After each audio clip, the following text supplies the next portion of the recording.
दोस्तों आज मैं आप लोगों के सामने और आप लोगों के लिए मैं अपना यूनिवर्सिटी से दोस्तों सारा का सारा पिछले साल का जितने सारे अर्धवार्षिक एग्जाम हुई थी सारे अर्धवार्षिक पेपर का दोस्तों मैं उठा के आप लोगों के सामने लेकर आया हूं, जिसमें से दोस्तों मैं आप लोगों को एक एक करके बता रहा हूं। इसे देखकर आप लोगों को यह अंदाजा लग जाएगी मेरे भाई कि आखिर किस प्रकार से हमारे फाइनल एग्जाम में क्वेश्चन छपने वाले हैं। तो मेरे दोस्तों शुरू से लेकर अंत तक जुड़े रहे और इसके बाद कौन सा पेपर के बारे में आप लोग डिस्कस करना चाहते हैं आप लोग फटाफट कमेंट सेक्शन में दोस्तों कमेंट करेंगे। मैं सारा पेपर आप लोगों के सामने लेकर आया हूं, बस मैं आप लोगों के सामने देखना चाहता हूं कि नेक्स्ट किस सब्जेक्ट की आप लोगों का रिक्वायरमेंट है। तो आइए मेरे शेर नहीं हो क्वेश्चन आप लोग सबसे पहले दोस्तों आप लोग एक बार नजर दौड़ाइए मेरे भाई कि हमारा ये जो क्वेश्चन पेपर है वो बहुत ही सुंदर तरीके से दोस्तों पिछले साल पूछा गया था और ऐसा ही दोस्तों इस साल भी पूछा जाएगा। बस आप लोग को मैं जितना बताया हूं फाउंडेशन कोर्स में मैंने अभी तक जितना कुछ बताया हूं मेरे दोस्तों यकीन मानिए कि इससे बाहर आपके पेपर में एक भी प्रश्न नहीं पूछेगी अगर आपने सही तरीके से हमारे क्लास को अटेंड किए हैं या रिकॉर्डेड क्लास देखते हैं। बाकी जो भी स्टूडेंट्स ने अभी तक हमारे मिसाइल क्लासेस के ऐप को डाउनलोड नहीं किए फटाफट जाइए दोस्तों प्ले स्टोर से मिसाइल क्लासेस के ऐप को डाउनलोड कीजिए और डाउनलोड करने के बाद दोस्तों यहाँ पे हमारा फाउंडेशन कोर्स को एनी हाउ आप लोग जाकर के ज्वाइन कर लें, क्योंकि दोस्तों यहाँ पे सिर्फ अर्धवार्षिक एग्जाम का ही नहीं बल्कि फाइनल एग्जाम में किस प्रकार से क्वेश्चन आएगी, किस प्रकार से लिखा जाएगा, कहां से क्वेश्चन आएगी, मॉडल पेपर कैसे मिलेगी, पीवाईक्यू 5 साल का 10 साल का कहां मिलेगी, सारा चीज दोस्तों यहाँ पे आप लोगों को सुबह शाम दोनों टाइम बताया जा रहा है। तो लेट ना करें मेरे दोस्तों, जाइए प्ले स्टोर से जल्दी से मिसाइल क्लासेस के आपको डाउनलोड करें और डाउनलोड करने के बाद मेरे दोस्तों इस कोर्स को फटाफट जाकर के ज्वाइन कर ले। आइए सर मुद्दे की बात करते हैं मेरे दोस्तों। सबसे पहला क्वेश्चन आपकी स्क्रीन पे है मेरे भाई, याद रखिएगा। सबसे पहला क्वेश्चन दोस्तों हमारे से कहा गया था कि हमारा जो पुरातात्विक का पिता है दोस्तों वो किसे कहा जाता है, तो बताएंगे सर पुरातात्विक का पिता हम लोग अलेक्जेंडर कनिंघम को कहते हैं। और वादा रहा इस बात का कि 30 में 30 भिड़ा के दिखाऊंगा। जी हाँ 30 में 30, बस मैं फाउंडेशन कोर्स में जितना बता रहा हूं उतना करते जाइएगा आप लोग। अगला क्वेश्चन पे आते सर कि नालंदा विश्वविद्यालय की स्थापना किसने किया था। क्या मेरे दोस्तों मैंने चैप्टर नंबर 2 में नहीं बताया था कि नालंदा विश्वविद्यालय की स्थापना करने वाला व्यक्ति का नाम था हमारा कुमारगुप्त, बताए थे या नहीं बताइए। अगला क्वेश्चन पे आते सर महाभारत का फारसी अनुवाद का नाम क्या है। थोड़ा सा दोस्तों हिस्ट्री का चैप्टर नंबर 3 याद कीजिए। दोस्तों महाभारत के बारे में मैंने कितना कुछ आप लोगों से कहा कि महाभारत का युद्ध 18 दिन तक चला था, पांडव और कौरव के बीच में चला था, पांडव जीता था। और दोस्तों ये हमारा कहां पे हुआ था, कुरुक्षेत्र में हुआ था। कहां पे हुआ था मेरे दोस्तों, मैंने आप लोगों को बताया था कहां पे, कुरुक्षेत्र में भी हुआ था। इसके बारे में दोस्तों महाभारत का रचयिता कौन है, वेद व्यास। इसके अलावा मैंने रामायण के बारे में भी दोस्तों आप लोगों को बेहतरीन तरीके से डिस्कस करवाया था। तो महाभारत का फारसी अनुवाद क्या मैंने नहीं बताया था कि हमारा रज्जमनामा है मेरे दोस्तों, एक बार बताइए तो सर कि आपने नहीं बताया था, फिर मैं मान जाऊंगा। अगला क्वेश्चन देखिए दोस्तों क्या पूछा गया था, महात्मा बुद्ध को ज्ञान की प्राप्ति कहां हुआ था। दोस्तों महात्मा बुद्ध को ज्ञान की प्राप्ति कहां हुआ था मेरे भाई, तो बताएंगे सर बोध गया में। महात्मा बुद्ध की मृत्यु कहां पे हुआ था, कुशीनगर में। याद रखिए सारनाथ में क्या दिया था दोस्तों, उन्होंने पहला उपदेश दिया था। क्या मेरे भाई, उन्होंने पहला उपदेश दिया था। और इसी पहला उपदेश को दोस्तों हम लोग क्या नहीं जानते हैं कि हम लोग इसको धर्म चक्र परिवर्तन कहते हैं। क्या मेरे भाई, धर्म चक्र परिवर्तन कहते हैं। महाभिनिष्कर्म महापरिनिवारण क्या है मैंने पूरा दोस्तों पोस्टमार्टम करके आप लोगों को बताया था। अगला क्वेश्चन पे बात करते हैं सर, हमारा क्वेश्चन है कि अल्बेरोनी का जन्म कहां हुआ था। थोड़ा सा चैप्टर नंबर दोस्तों याद कीजिए मेरे भाई, 7 यात्रियों का नजरिए। क्या मेरे दोस्तों मैंने नहीं बताया था कि अल्बेरोनी का जो जन्म हुआ था वो हमारा ख्वारिज़्म में हुआ था।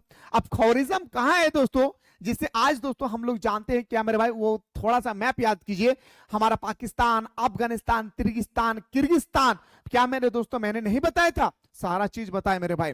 एक बार उठा करके देखिए पीर का अर्थ क्या है मेरे दोस्त, कितना सुंदर क्वेश्चन है कि पीर का अर्थ क्या होती है। तो क्या ईश्वर होता है, नहीं मेरे भाई, पीर का अर्थ होता है गुरु। जैसे दोस्तों आप मुझे देख रहे हैं, मैं आपके लिए थोड़े पल के लिए क्या हूं भाई, गुरु हूं, लेकिन वाकई में तो मैं अपना स्टूडेंट ही हूं भाई, है ना।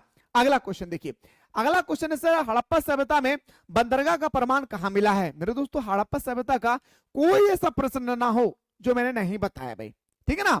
बस आप लोग कमेंट सेक्शन में बस एक क्वेश्चन बता दीजिए, मैं मान जाऊंगा कि हड़प्पा सभ्यता के बारे में आप लोगों ने पढ़ लिया भाई। क्वेश्चन कर रहा हूं सुनेगा, भारत में स्थित हड़प्पा सभ्यता का सबसे बड़ा स्थल कौन सा है। फिर से सुनिए, भारत में स्थित हड़प्पा सभ्यता का सबसे बड़ा स्थल कौन सा है।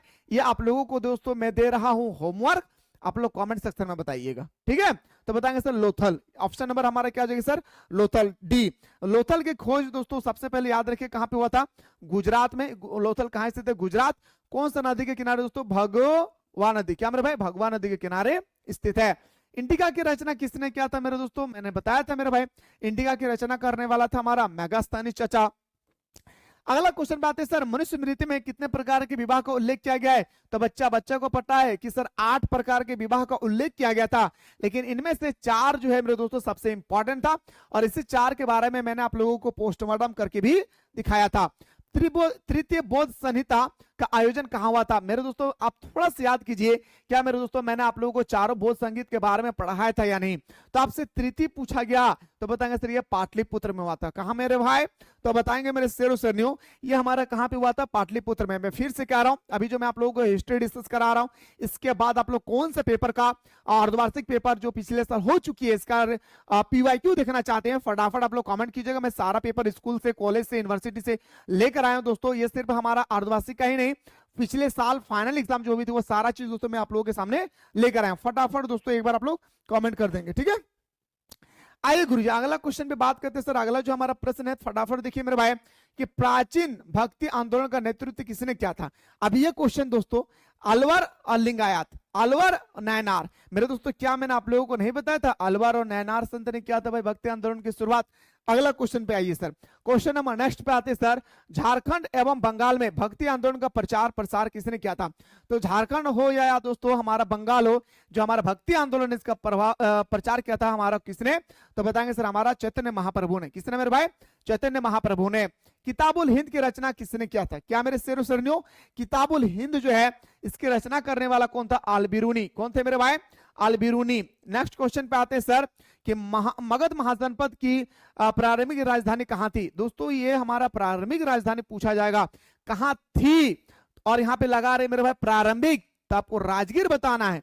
लेकिन क्वेश्चन आ जाए कि मगध महाजनपद का राजधानी कहां था, तो आपको बताना दोस्तों पाटलिपुत्र। ओके, 16 महाजनपद, जी हाँ 16 महाजनपद में सबसे इंपॉर्टेंट महाजनपद और शक्तिशाली महाजनपद हमारा मगध महाजनपद थे, और इस 16 महाजनपद का उल्लेख बौद्ध धर्म के एक ग्रंथ है मेरे भाई अंगुत्तर निकाय, जहां पे दोस्तों इन 16 महाजनपदों के बारे में उल्लेख क्या गया है। मेरे बहुत सुंदर तरीके से ऑलरेडी आप लोगों को बता रखा है। अगला सर, किस तमिल ग्रंथ को तमिल वेद कहा जाता है। तो मेरे दोस्तों याद रखिएगा हम लोग डिस्कस किए थे क्या, नलयरीवादी प्रथम। ऑप्शन नंबर हमारे क्या जाएगा सर, ऑप्शन नंबर बी हमारा राइट आंसर हो जाएगा। अगला क्वेश्चन में बढ़ते हैं सर। अगला क्वेश्चन है कि शेख मोइनुद्दीन चिश्ती का दरगाह कहाँ है, निजामुद्दीन औलिया के दरगाह कहाँ है। ये दरगाह के बारे में तो भर भर के क्वेश्चन आएगा मेरे भाई, क्या, अजमेर का दरगाह। ऑप्शन नंबर हमारा बिल्कुल सही तो हो जाएगी सर, क्या, सी इसका राइट आंसर हो जाएगी।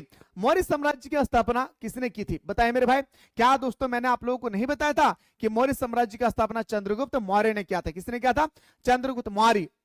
चंद्रगुप्त मौर्य का बेटा बिंदुसार, बिंदुसार का बेटा अशोक, और अशोक दोस्तों मौर्य साम्राज्य का सबसे प्रतापी राजा थे, क्या, सबसे शक्तिशाली राजा में से एक राजा थे दोस्तों हमारा मौर्य साम्राज्य के। और अशोक ने दोस्तों कलिंग युद्ध करवाया था, याद रखिएगा दोस्तों 61 ईसापुर में, और अशोक को दोस्तों प्रियदर्शी के नाम से भी जाना जाता है। हड़प्पा किस नदी के किनारे स्थित है मेरे भाई, तो हड़प्पा जो है हमारा रावी नदी के तट पर स्थित है। हड़प्पा की खोज हुआ था 1921 में। किसने किया था दोस्तों, दयाराम साहनी ने किया था। किसने किया था मेरे शेरों शेरनियों, दयाराम साहनी ने इसकी खोज किया था। साथ ही साथ दोस्तों आप लोग ये भी याद रखिएगा कि हड़प्पा जो है ये हमारा जो दोस्तों ये हमारा अभी अगर वर्तमान समय में बात करें अधिकतर भाग दोस्तों कहां पे चला गया है, पाकिस्तान, जब हमारे देश आजाद हुई थी तब। अच्छा, भगवा नदी के किनारे कौन स्थित है मेरे दोस्तों, तो मैंने आप लोगों को बताया था मेरे भाई कि गुजरात में स्थित हमारा कौन, लोथल। कौन मेरे भाई, लोथल, याद रखेगा। सर सिंधु नदी के किनारे स्थित कौन है मेरे भाई, तो बताएंगे सर हमारा मोहनजोदाड़ो। याद रखिए मेरे भाई, सिंधु नदी के किनारे मोहनजोदाड़ो स्थित है। मोहनजोदाड़ो दोस्तों सिंधी भाषा का शब्द है जिसका अर्थ होती है मेरे भाई क्या, मृतकों का टीला, कब्रिस्तान या शमशान घाट। फिर मैंने आप लोगों को दोस्तों इसके बारे में और बताया था कि हमारा जो मोहनजोदाड़ो है ये पाकिस्तान में है। कौन सा प्रांत में, तो बताएंगे सर सिंध प्रांत के लारकाना जिले में। क्या मेरे भाई, सिंध प्रांत के लारकाना जिले में। और हमारा हड़प्पा सभ्यता का सबसे बड़ा स्थल कौन सा है मेरे भाई, मोहनजोदाड़ो। ठीक है, अगला क्वेश्चन पे आते हैं सर कि प्रयाग प्रस्ती अभिलेख का लेखक किसने है मेरे भाई? प्रयाग प्रस्ती का जो लेखक होती है वो हमारा हरिसेन है। कौन है मेरे शेरों सरनियों? हरिसेन है। अगला क्वेश्चन है सर, दिल में ठान के रखिए, फाइनल एग्जाम हो या अर्धवार्षिक एग्जाम हो मेरे प्यारे, जैसे मैंने आप लोगों को क्लास में अक्सर कहा करता हूं कि 1 मार्क्स भी इधर उधर घटना नहीं चाहिए मेरे भाई। 30 का मतलब 30, बाकी कैसे लाना है बस मेरे दोस्तों जितना मैं बताता हूं इतना करते जाइए। यकीन मानिए मेरे भाई, एग्जामिनर की इतनी औकात नहीं है को इससे बाहर पूछ लिया जाए। बस हाँ, किसी को ब्लेम, किसी को दोषी ठहराने से पहले खुद के अंदर में झांक कर देखिएगा कि सर ने जितना कुछ बताया है क्या मैंने सारा कंप्लीट किया है। उस समय दोस्तों आप लोगों को भूलिएगा सर कि नहीं आया पेपर में। और हाँ, अभी भी मौका है, फाइनल एग्जाम अभी भी 4-5 महीना आप लोगों का समय है। जो भी स्टूडेंट्स अभी तक कुछ भी तैयारी नहीं किए, फटाफट जाइए प्ले स्टोर से मिसाइल क्लासेस के आपको डाउनलोड कीजिए, और डाउनलोड करने के बाद दोस्तों हमारा क्रैश कोर्स को फटाफट जाकर के हमारा फाउंडेशन कोर्स को ज्वाइन कीजिए, जहां पे सुबह शाम दोनों टाइम दोस्तों ऑनलाइन क्लास चल रही है। अब आते हैं सर कि जैन धर्म के प्रथम तीर्थकर कौन थे। दोस्तों आपसे पूछा गया जैन धर्म के प्रथम तीर्थकर पूछे, 23वें तीर्थकर पूछे, या अंतिम या 24वें तीर्थकर पूछे। प्रथम पूछा जाएगा तो ऋषभदेव बताना है, पारसनाथ पूछा जाएगा तो ये हमारा 23वें तीर्थकर थे, और महावीर स्वामी जैन दोस्तों ये हमारा 24वें तीर्थकर थे, याद रखेगा। तो आपसे क्या पूछा गया दोस्तों, जैन धर्म के प्रथम तीर्थकर, तो बताएंगे सर हमारा ऋषभदेव। क्या हो जाएगा सर? हमारा ऋषभदेव हमारा राइट आंसर हो जाएगा। आइए सर अगला क्वेश्चन है सर, कौटिल्य का वास्तविक नाम क्या था दोस्तों? तो कौटिल्य का वास्तविक नाम था हमारा क्या मेरे भाई? विष्णुगुप्त। क्या नाम था? विष्णुगुप्त। ऑप्शन नंबर डी हमारा राइट आंसर हो जाएगा। नेक्स्ट क्वेश्चन पे आते हैं सर, क्वेश्चन नंबर हमारा 22 है कि हड़प्पा वासियों को किस धातु के बारे में ज्ञान नहीं था। देखिए दोस्तों, हड़प्पा वासियों को दोस्तों लोहा के बारे में ज्ञान नहीं था, बाकी सारा धातु के बारे में ज्ञान था। पिछले साल 22 या 23 का पेपर उठा के देखेंगे फाइनल का, वहां पे पूछा गया था कि हड़प्पा वासी ने सबसे पहले किस जानवर को दोस्तों पालतू बनाया था। तो याद रखिएगा दोस्तों, वो जानवर का नाम था हमारा क्या? प्यारा सा डॉगी। याद रखिए मेरे भाई, क्या नाम था? डॉग। याद रखिएगा दोस्तों, ठीक है। अगला, फाहियान किसके शासनकाल में भारत आए था? तो बताएंगे सर फाहियान हमारा, याद रखिए दोस्तों, चंद्रगुप्त द्वितीय के शासनकाल में भारत आए थे। हर्षवर्धन के शासनकाल में एक चीनी यात्री आए थे दोस्तों, हैन शेंग। याद रखिए मेरे भाई, क्या? हैन शेंग। क्या कौन सी यात्री थे मेरे भाई? ये चीनी यात्री थे। कई बार एग्जाम में ऑलरेडी क्वेश्चन पूछा जा चुका है कि हर्षवर्धन के शासनकाल में कौन सा भारतीय विदेशी यात्री आए थे? तो बताएंगे सर हैन शेंग। और अगर चंद्रगुप्त द्वितीय के बारे में पूछा जाएगा तो आपको बताने मेरे भाई क्या? फाहियान। अगला है सर, महात्मा बुद्ध का बचपन का नाम क्या था दोस्तों? तो बताएंगे सर हमारा महात्मा बुद्ध का बचपन का नाम दोस्तों हमारा क्या था? सिद्धार्थ। इसका जन्म कब होती है दोस्तों? 83 ईसा पूर्व में। कहां पे हुई थी मेरे शेरों? तो बताएंगे दोस्तों हमारा लुम्बिनी ग्राम में हुआ था। कहां पे? तो बताएंगे सर हमारा नेपाल में। अगला क्वेश्चन में चलते हैं सर, क्वेश्चन नंबर नेक्स्ट पे आते हैं सर, किस काल को भारत का स्वर्ण काल कहा जाता है? तो गुप्त काल को दोस्तों भारत का स्वर्ण काल कहा जाता है। और ये क्वेश्चन फाइनल में फिक्स है कि आपके पेपर में पूछा जाएगा दोस्तों कि गुप्त काल को भारतीय इतिहास का स्वर्ण काल क्यों कहा जाता है। तो उसका आंसर आप लोगों को लिखना होगा। भारत के किस क्षेत्र में हड़प्पा सभ्यता का विकास हुआ है? भारत के किस क्षेत्र में दोस्तों हड़प्पा सभ्यता का विकास हुआ है? तो बताएंगे सर हमारा पश्चिम उत्तर भाग में। और ये बिल्कुल दोस्तों त्रिभुज आकार के थे, और लगभग 13 लाख, जी हाँ, लगभग 13 लाख वर्ग किलोमीटर में क्या था मेरे भाई? फैला हुआ था। यही तो हमारे क्लास की खासियत है मेरे भाई कि एक क्वेश्चन से कैसे 10 क्वेश्चन क्रिएट होता है। यही दोस्तों आपका फाउंडेशन कोर्स में बताया जाता है भाई, ठीक है ना। अगला क्वेश्चन है सर, हड़प्पा सभ्यता का सबसे बड़ा स्थल कौन सा है? देखिए दोस्तों यहाँ पे क्या हो जाएगा हमारा? मोहनजोदाड़ो। क्या हो गया मेरे भाई? मोहनजोदाड़ो। ऑप्शन नंबर हमारा 20 का राइट आंसर होगा। आगे कहा गया सर, अशोक के अभिलेख में कितने प्रांतों का उल्लेख किया गया है? तो अशोक के अभिलेख में 5 प्रांत का उल्लेख किया गया है। ऑप्शन नंबर हमारा सी इसका राइट आंसर हो जाएगा। नेक्स्ट क्वेश्चन पे आते हैं सर कि फूट डालकर विजय प्राप्त करने की नीति सर्वप्रथम किस राजा में चलाई थी? देखिए, फूट डालो और शासन करो, फूट डालो और शासन करो, ये जो नीति है सबसे पहले किसने चलाया था? अजात शत्रु ने। किसने भाई? अजात शत्रु ने चलाया था। त्रिपिटक का साहित्य किस धर्म से संबंधित है? 2 चीज मेरे भाई याद रखेगा, नहीं पता है तो ध्यान से सुनिएगा। एक बौद्ध, मेरे बात को ध्यान से सुनिए मेरे भाई, बहुत इंपॉर्टेंट चीज बता रहा हूं भाई। एक बौद्ध और एक जैन। दोस्तों जब हमारे गौतम बुद्ध की मृत्यु हो गया तो बौद्ध धर्म 2 भागों में बट गया। एक सर हमारा महायान और एक हमारा सर हीनयान। क्या मेरे भाई? हीनयान, याद रखिएगा। इसी तरह से जब हमारे जैन धर्म के दोस्तों प्रतापी राजा जिसे दोस्तों हम लोग बोलते हैं महावीर स्वामी जैन, जब दोस्तों इसकी मृत्यु हो जाती है तो दोस्तों ये भी हमारा 2 भागों में बढ़ जाता है। कितने भागों में मेरे भाई? तो बताएंगे सर ये भी हमारा 2 भागों में बढ़ जाता है। कितने भागों में मेरे शेर सुनियो? तो बताएंगे सर ये भी हमारा 2 भागों में बढ़ जाता है। सर एक बात मैं पूछना चाहूंगा, जिस तरह से ये हीनयान और महायान में बांटा है, ये किस में बांटा था? तो आइए सर मैं बात करना चाहूंगा दोस्तों, हमारा हीनयान और महायान अगर ये बांटा है तो ये किस भाग में बांटा है मेरे भाई? तो बताएंगे सर ये हमारा 2 भागों में बांटता है। एक हमारा नाम था सर हमारा श्वेतंबर, और एक का नाम था सर हमारा क्या? दिगंबर। दिगंबर याद रखिए मेरे भाई, एक का नाम था श्वेतंबर, एक का नाम था दिगंबर। ठीक है, श्वेतंबर और मेरा भाई क्या? दिगंबर। याद, एक का नाम तो श्वेतंबर, एक का नाम था क्या मेरे भाई? दिगंबर। इसी तरह से दोस्तों आप लोगों से कहा गया कि सर हमारा त्रिपिटक और त्रिरत्न किससे संबंधित है? अगर आपसे पूछा जाएगा दोस्तों त्रिरत्न, गौर से सुनिएगा, त्रिरत्न पूछा जाएगा तो आपको जैन धर्म बताना है, और दोस्तों अगर आपसे पूछा जाएगा त्रिपिटक तो आपको बौद्ध धर्म बताना है। कितना सारा क्वेश्चन दोस्तों मैंने आप लोगों को क्लियर कर दिया, आप लोग खुद एक बार देख लीजिए। बौद्ध धर्म आगे चलकर 2 भागों में बट गया, हीनयान और महायान। जैन धर्म में भी दोस्तों, जैन धर्म महावीर स्वामी की मृत्यु के बाद ये भी 2 भागों में बट गया, हमारा श्वेतंबर और दिगंबर। ये दोस्तों त्रिपिटक का संबंध है, ये हमारा त्रिरत्न से संबंध है। त्रिपिटक क्या है दोस्तों, त्रिरत्न क्या है, मैं क्लास में बहुत सुंदर तरीके से ऑलरेडी आप लोगों को बता रखा है। अगला क्वेश्चन पे आते हैं सर, क्वेश्चन नंबर नेक्स्ट है, हड़प्पा किस काल की सभ्यता मानी जाती है? तो बताएंगे सर हड़प्पा जो है वो हमारा काशी युग की सभ्यता मानी जाती है। क्या मेरे भाई? काशी युग की सभ्यता मानी जाती है। निम्नलिखित में से कबीर के दोहे का संकलन था। अशी कबीर का जो संकलन है दोस्तों दोहा, वो कहाँ पे था? बीजक। याद रखिए दोस्तों हमारा जो कबीर है, ये कबीर का एक पुस्तक है दोस्तों, क्या? बीजक। ये भी दोस्तों कई बार पूछा गया कि बीजक का लेखक कौन है, तो कबीर बताना है। इब्न बतूता किस देश का निवासी था? तो बताएंगे सर हमारा जो इब्न बतूता है ये हमारा मोरक्को के निवासी थे, और इसी चैप्टर में दोस्तों मैंने इब्न बतूता, फाहियान, इसके जो भी विदेशी यात्री आए थे, मैंने सारा चीज आप लोगों को निचोड़ करके बता रखा है। अगला इस तरह के अभिलेख के अध्ययन को क्या कहा जाता है मेरे भाई? एपिग्राफी। क्या मेरे भाई? अभिलेख के अध्ययन को हम लोग क्या बोलते हैं मेरे शेरों? एपिग्राफी। ऑप्शन नंबर हमारा सी इसका राइट आंसर होगा।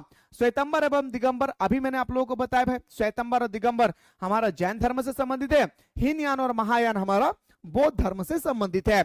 अगला क्वेश्चन पे आते हैं सर, इब्न बतूता ने किस पुस्तक की रचना किया था? जो हमारा इब्न बतूता है वो एक किताब लिखा था दोस्तों, जिसका नाम था किताबुल रेहाला। क्या? किताबुल रेहाला। या तो दोस्तों को हम लोग इसको सिर्फ और सिर्फ क्या बोलते हैं? रेहाला बोलते हैं। स्तूप किस धर्म से संबंधित है सर? तो बताएंगे सर हमारे स्तूप जो है ये हमारा बौद्ध धर्म में स्थित है। और स्तूप दोस्तों आप लोगों को मैंने आकार भी दिखाया था, स्तूप कैसा होता है मेरे भाई? याद रखिए इस तरह से एक गुंबज आकार का होता है हमारा स्तूप। और ये स्तूप सबसे ज्यादा किसके शासनकाल में बनाया गया था दोस्तों? तो बताएंगे सर अशोक के। और इस तरह से आप लोग याद रखेगा, जब हमारे गौतम बुद्ध की मृत्यु हो जाती है तो उसके कब्रिस्तान में जहां पे दफनाया गया था मेरे भाई, उन्हें जला तो नहीं गया, उनको दफनाया गया था, उसमें 5 स्तूप बनाए गए, बड़का बड़का मेरे भाई क्या? 5 को स्तूप बनाए गए। हम आशा कर रही हो रे भाई हमारे बहन कि तोहने हमारे बतवा बुझल पा रही, तो उन्हें सच बताया दादा और दीदी कि तोहने हमारा बतवा बुझल पा रही कि नाना है, तोहने क्या बेस लागू हो कि नाना है पढ़ाई। अगर तोहने का अच्छा लागू होना रे भाई हमारे बहन, तोहने फटाफट जाइए प्ले स्टोर मिसाइल क्लासेस के आपको डाउनलोड कर लिया। और तोहने डाउनलोड करने के बाद ना ये जो फाउंडेशन कोर्स तोहने के खातिर जो स्टार्ट करल गए ना रे दादा हमारे दीदी, बड़ी सुंदर तरीके से तोहने के एकदम झारखंडी भाषा में दादा रे और दीदी तोहने के पढ़ाई जाओ। तोहने लेट ना करिया भाई हमारे बहन, फटाफट जाइए तोहनी, और मात्र 399 टका तोहनी पे करके हमारे संगे तोहनी सुबह शाम पूरा 1 साल जुड़ कर रहिया। याद रखिया दादा हमारे दीदी, तोहनी का हम जितना बताए हो ना, अगर तोहनी इतना ईमानदारी पूर्वक कर ले भी ना, एक और से बाहर तोहनी से प्रश्न नहीं पूछल जीतू। बस तोहनी अपन ऊपर विश्वास रखिया कि सर जेटा हमनी के बताए थे, जे सर जेटा हमनी के पढ़ाए थे, हमने पढ़बे, हमने मेहनत करबे। अगर तोहनी चाहा ही मेरे भाई तोहनी फटाफट जाके ज्वाइन कर लिया। तोहनी के कहना भी तकलीफ है, तो अगर तोहनी का लागू हो दादा कि हमनी का तकलीफ है तो कोर्स को ज्वाइन करने में कोई भी दिक्कत होगी, इस नंबर पे दोस्तों आप लोग व्हाट्सएप कीजिएगा, हमारी टीम आपको रिप्लाई करेगी। ठीक है, तो भारत का शेक्सपियर किससे कहा जाता है मेरे भाई? तो कालिदास को हम लोग भारत का शेक्सपियर कहते हैं। अगला क्वेश्चन है सर, जैन धर्म का वास्तविक संस्थापक कौन है? वास्तविक जैन धर्म का वास्तविक संस्थापक पूछा गया दोस्तों, खतरनाक क्वेश्चन मेरे भाई, याद रखिए। जैन धर्म का वास्तविक संस्थापक पूछा गया मेरे भाई कि कौन थे? तो बताएंगे सर ऋषभ देव। याद रखिए रियली, हाँ ये क्वेश्चन कंफ्यूजन नहीं होना मेरे भाई, नहीं तो फिर आप लोग बहुत कंफ्यूजन हो जाते हैं मेरे भाई। सॉरी, हमारा महावीर होगा, आई एम रियली सॉरी भाई, महावीर होगा। ठीक है, क्या होगा मेरे भाई? महावीर होगा। ठीक है, अगला क्वेश्चन में आते हैं मेरे भाई, क्वेश्चन नंबर नेक्स्ट में बात करते हैं सर, मोहनजोदड़ो का उल्लेख किसके द्वारा किया गया? तो रखलदास बनर्जी, जिसका नाम है आर.डी. बनर्जी, कब क्या थे मेरे भाई? 1922 में, सिंधु नदी के किनारे, है ना। अगला क्वेश्चन देखिए मेरे भाई। नेक्स्ट क्वेश्चन जाने से पहले मेरे दोस्तों ये क्वेश्चन का आप लोग कंफ्यूजन को दूर कीजिए, मेरे से गलती हो गई मेरे भाई, याद रखिएगा। ये जो हमारा जैन धर्म का वास्तविक संस्थापक है, जी हाँ, ये जो हमारा जैन धर्म का वास्तविक संस्थापक है दोस्तों, इस क्वेश्चन को लेकर काफी स्टूडेंट्स के बाद में स्टूडेंट्स के जो बीच में दोस्तों मतभेद है ना, उसको मैं दूर करना चाहता हूँ। दोस्तों हमारे जो जैन धर्म का वास्तविक संस्थापक होती है ना, इसमें दो चीज होता है। तो मेरे भाई रियल, इन्होंने दोस्तों आप लोगों ने सुना होगा कोशिका, कोशिका की खोज किसने किया था? रॉबर्ट हुक ने। लेकिन देखा था सबसे पहले किसने दोस्तों? एंटोनी लेवेनहॉक ने। यस या नो? इसी तरह से दोस्तों हमारा सबसे पहले इन्होंने स्थापना किया था, लेकिन रियलिटी अगर माने मेरे भाई तो हमारा याद रखिएगा ऑप्शन नंबर क्या हो जाएगा सर? हमारा सी राइट आंसर होगा। तो दोस्तों यहां तक हम लोगों ने बहुत सुंदर तरीके से डिस्कस किया हिस्ट्री का एक सेट, जहां पे सिर्फ मैंने आप लोगों को ऑब्जेक्टिव बताया। सब्जेक्टिव भी देखना चाहते हैं कमेंट सेक्शन में कमेंट कीजिएगा, मैं आप लोगों को सब्जेक्टिव भी बेहतरीन तरीके से दिखाने की कोशिश करूंगा। फिलहाल बात करता हूं दोस्तों नेक्स्ट वीडियो में।